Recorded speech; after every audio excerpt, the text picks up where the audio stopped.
Shalom shalom, Yesu ashimwe cyane. Ndizera ko mumeze neza, ndizera ko Imana ikomeje kubarinda. Tubahaye ikaze muri uyu mwanya w'ijambo ry'Imana. Muri kumwe nanje ARSENE ku Mana. Ndizera ko mugiye kubana nanje mu minota mikenya, kandi Imana iraza kutuganiriza mu buryo bumwe cyangwa ubundi turi buhabwe umugisha. Reka dushime Imana. Data, turagushimiye kubw'uyu mwanya uduhaye wo kumva ijambo ryawe. Reka abantu bose badukurikiye bahabwe umugisha nawe. Ntaba ari twebwe tugaragara, ahubwo izina ryawe rihabwe icubahiro. Urakoze mu izina rya Yesu Christo. Amen. Muri iyi minsi turimo bisa nkaho abantu bari kugenda bacika intege. Baracika intege wenda bitewe n'ubuzima bari kunyuramo, bitewe n'ibibazo bari guhura nabyo, bitewe n'intambara bari guhura nazo, ariko naje kugukomeza nkubwira ngo ntusubire gucika intege, ntusubire kumva isi ikwigwiriye. Humura, mu ijuru dufite Imana, kandi Imana yacu yiteguye kudutabara. Imana yacu yiteguye kutugirira neza. Hari ijambo ry'Imana nifuza ko dusangira mu minota mikenya. Ndizera ko uri bubashe guhabwa umugisha, kandi hari icyo uri bwumve. Imana irahari, ihari ku bwawe, ihari ku bwanje, kandi yiteguye kukugirira neza. Reka dusome mu gitabo cya Luka igice cya mbere, duhere ku murongo wa 5. Ijambo ry'Imana tubwira ngo ku ngoma ya Herode umwami w'Iyudaya hariho umutambyi witwaga Zakariya wo mu mugabane wa Abiya, wari ufite umugore wo mu bakobwa ba Aroni witwa Elizabeth. Hano baratubwiye inkuru y'umutambyi witwa Zakariya. Zakariya ari umutambyi. Abatambyi mu isezerano rya kera bari bafite umurimo ukomeye cyane. Batambaga ibitambo by'ubwoko bw'Imana. Iyo abantu bakoraga ibyaha, bazanaga ibitambo bakabiha abatambyi bakagenda bakabitamba imbere y'Imana, kugira ngo ubwoko bw'Imana bubashe kubabarirwa cyangwa se bwakire imbabazi z'Imana. Uyu munsi mu isezerano rishasha, kubw'amaraso ya Christo, kubw'umusaraba, ijambo ry'Imana tubwira muri Petero wa mbere igice cya 2 ku murongo w'9, Imana yaduhinduye kuba abami n'abatambyi. Ni ukuvuga ngo igikorwa cy'ubutambyi uyu munsi twebwe abakije, twebwe abamenye Imana, tubasha kugikora. Tuzamura ibyifuzo by'abantu batarakizwa, tukabasengera, tukihana, tukiyeza ku bw'abantu batandukanye, tubasabira kwera kw'Imana, tubasabira gukizwa. Imana ikumva amasengesho yacu, ikamanuka ikagirira neza ubwoko bw'Imana. Wewe rero wakijijwe, uyu munsi ni wewe umutambyi uhari. Ni wewe muntu ukwiriye gufata umwanya ukazamura umuryango wawe, ugasengera famiye yawe, ugasengera igihugu urimo, ugasengera itorero, ugasengera abantu batarakizwa, kuko Imana binyuze muri Kristo Yesu, Imana yaguhinduye kuba umutambyi wayo. Rero ntabwo ukwiriye kureba abapasiteri, urebe abapotere, urebe abahanuzi. Oya, wewe wakijijwe, wewe wamenye Yesu nk'umwami n'umukiza, Imana yaguhinduye kuba umutambyi.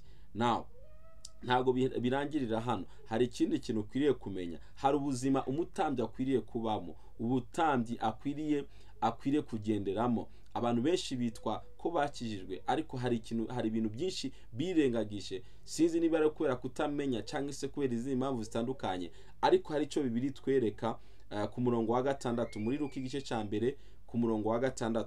Bibiliya tubwira ngo bombi barabakiranutse imbere y'Imana. Ikintu kiranga umutambyi w'ukuri, umuntu wamenye Imana, umuntu uri gukora umurimo w'Imana, agomba kuba ari umukiranutsi mu byo akora. Ugomba kuba uri umukiranutsi. Itorero rya Kristo muri iyi minsi ryarasuzuguwe, risuzugurwa n'abantu. Kubera iki? Kandi abantu barisuzuguye bafite ishingiro, kuko babonye abitwa abakozi b'Imana badakiranuka, babonye abitwa abakozi b'Imana ari abajura, babonye abitwa abakozi b'Imana ari abasambanyi, babonye abitwa abakozi b'Imana bajya ruswa, babonye abakozi b'Imana bagira ishari, bangana. Bituma abantu bo mu isi batabasha guha agaciro itorero no guha agaciro abitwa abakozi b'Imana. Kubera iki? Kubera ko ntabwo twigeze twibuka ko turi abatambyi ngo tubashe kubaho ubuzima bwo gukiranuka. Bibiliya yatubwiye ngo bombi barabakiranutsi imbere y'Uwiteka. Mwene data uri kuranyumva, mukozi w'Imana uri kuranyumva, nibyo Imana yaraguhamagaye, Imana yaragutoranije gukora umurimo wayo, ariko ukwiriye kwibuka ko umutambyi agomba kubaho ubuzima bwo gukiranukira Imana.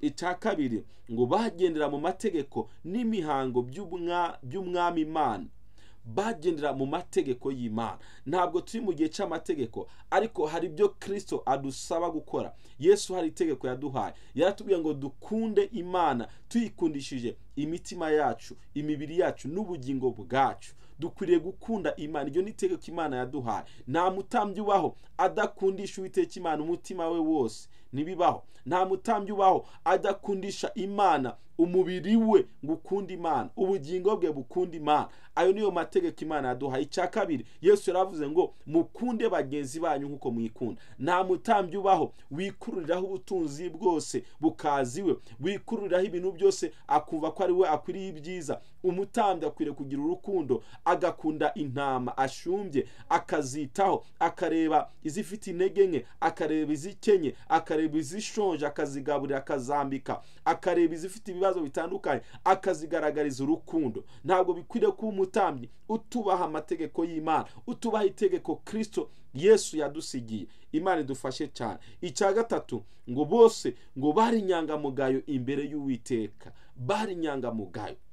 Bene data muri ko muranyiva, bakozi b'Imana, batambyi ba Kristo Yesu, uyu munsi dukwiriye kuba inyangamugayo, ntitugasuzugurwe. Birababaje kuba warakijijwe ariko ukora ahantu runaka, muri kampani runaka, mu kigo runaka, muri sosiyete runaka, abantu bakaba bakuzi kutari inyangamugayo. Niwe muntu wa mbere ucererwa mu kazi, niwe muntu wa mbere utinda gutangaza raporo, niwe muntu wa mbere ujya ruswa, kandi byitwa ko ukijijwe. Ngo bari inyangamugayo imbere y'amaso y'Uwiteka.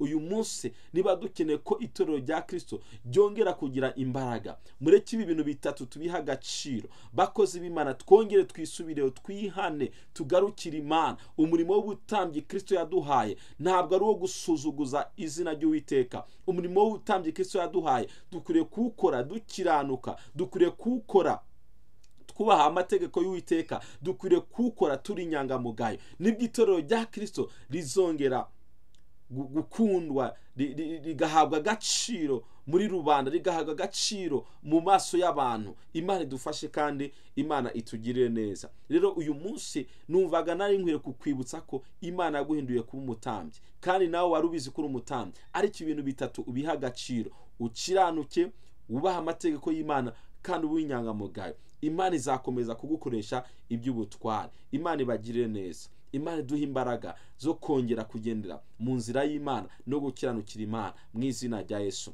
Reka dusenge. Tuzakomereza hano tugejeje uyu munsi, kandi ndizera ko Data azadushoboza mu izina rya Yesu.